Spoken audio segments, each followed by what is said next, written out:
Well, in my previous video, I gave you the terms, that is, terms and the use cases for the blockchain, cryptocurrencies, and the Bitcoin. So, if you're an absolute beginner and you want to know about more about cryptocurrencies, so these are all the top five cryptocurrencies you must be familiar with. Not only by the names, you must know why it is actually used and why it is initially why it was built for and what is the use case in the real world scenarios. So that is something that you must know. So the first is obviously the Bitcoin, and it was used for the digital, and it is still used for the digital money. So it was initially made to give people that financial freedom. So it was made in 2009 by a group of person or a person, we don't know that yet. So it was done for the sake of transferring of money from person A to person B without needing a centralized authority like bank or government or anything. So it's a digital cash, and now we use it for the investment because the supply is limited of 21 million, and now we use it uh, as an investment. A lot of people call them as digital gold, and some of them use it to make online payments and online transaction as well. So a lot of business accept Bitcoin transfer, even the large business. So for example, Tesla and everybody are adopting the crypto transaction. So now it's used for the store of value like gold or anything. So it's mainly used for the investment and the transaction. So the second one is Ethereum, which lot of you would have heard. It's very stable, and of course it has its own benefits, and it's not only for sending the money. So that a lot of people think that cryptocurrencies is all about sending the money, and there are a lot of cryptocurrencies who don't actually know the definition. So it was made by a 19-year-old guy in 2015 known as Vitalik Buterin, and it is made so that people or the developers mainly can build certain programs on the blockchain technology. So a lot of people will create a web application, a decentralized application known as DApps, games, and smart contracts. So it is used for the NFTs mainly, smart contracts, and Web3 apps. So Web3 apps are very common these days. It's decentralized applications of the blockchain-based application. Now, what exactly is a smart contract? So smart contract is very simple. Just for your understanding, so it just an agreement between two parties. So if there is a specific condition met, now this is a condition, let's say, and if there is a specific condition met, there is an action or there is a function, and if it is not met, there is another function. So if it returns true, there is a function, and if it returns false, there is a function. For example, if you want a real case scenario, let's first think about NFTs. So NFTs are non-fungible tokens, so just like cryptocurrencies, you cannot actually send them. So that means it has an ownership. Now, for example, let's talk about the Pokemon card. So that's very exclusive, right? Only one person can have the ownership. Just like that, NFTs are non-fungible tokens, so there are a lot of NFTs.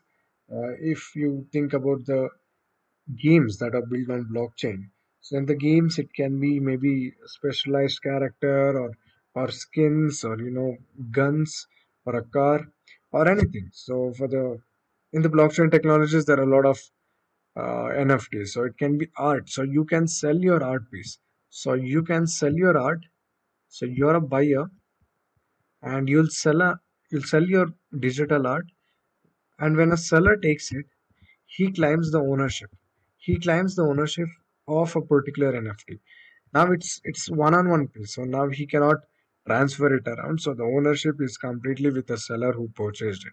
So just like that, if you think about the smart contracts, if somebody wants to buy a virtual real estate, yes, it is true, there will be virtual real estates in the technology, in the particular in application sometimes. So if a person wants to buy a virtual real estate, so if he makes the payment and the payment gets maybe transited or successful, so he will get the particular ownership. Okay, if he doesn't get the ownership. So smart contracts are basically codes, and a lot of complex codes are written here. So it actually eliminates the need of any banks or an employee signing contract, then getting it. It takes a lot of time if you go buy a house, or if you try buying something, it takes a lot of time and a lot of paperwork involved.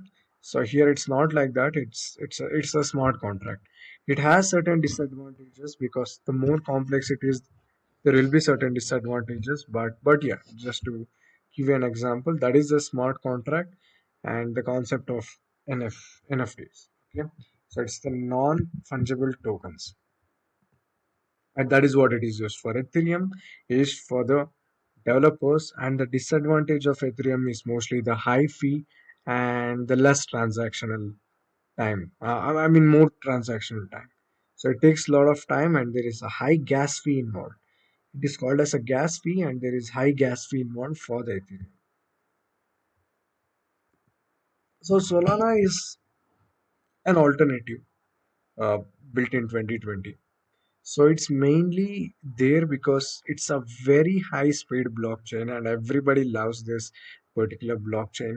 And there are a lot of coins on this particular blockchain. And there are a lot of NFTs and gaming, which is very much popular. It present on this particular blockchain because it's a high speed blockchain designed for the fast transaction, which is very true, and it's low cost too. So it was initially developed to overcome the problems of the Ethereum's transaction.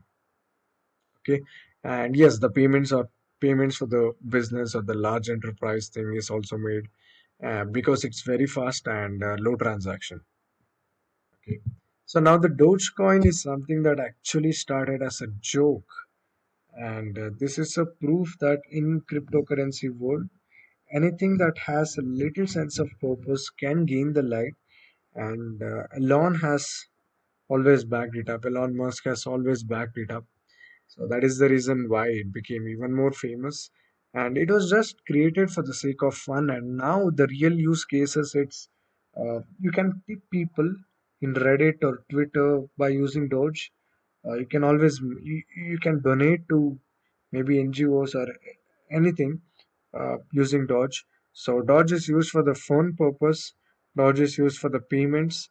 A lot of people, a lot of business takes Doge payments, and this is something that's not as popular as Bitcoin, but it gained popularity because it's a fun meme coin, and it gained popularity because everybody knew about this particular meme.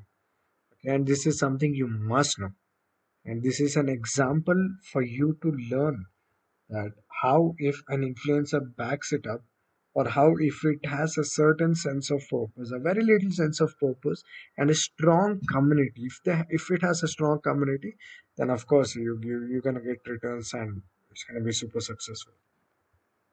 So same with Shiba Inu. So that is something that gained popularity. Now this is one of the most important cryptocurrencies, if I can say. So XRP is used for the sake of fast cross-border payments. It also helps liquidity for the banks. It's very cheap, very, very, very cheap, almost to the non. It's almost negligible, and it's a very fast transactional international money transfer. It was made by Ripple Labs, and yes, it got in some beef with SEC, and there was some regularities, and that is the reason why there is no particular movement, and it is stuck in $2.53. But yes, it has certain capability because XRP was never made to be small. XRP has a bigger purpose. XRP has a lot of potential, and Ripple Labs are working towards it. And this is completely for the transaction. And if bank adopts this XRP transaction, then we can estimate XRP reaching $10, 20, 50, 100 easily. And this has one of the biggest purpose comparatively. And these are the cryptocurrencies that you must know.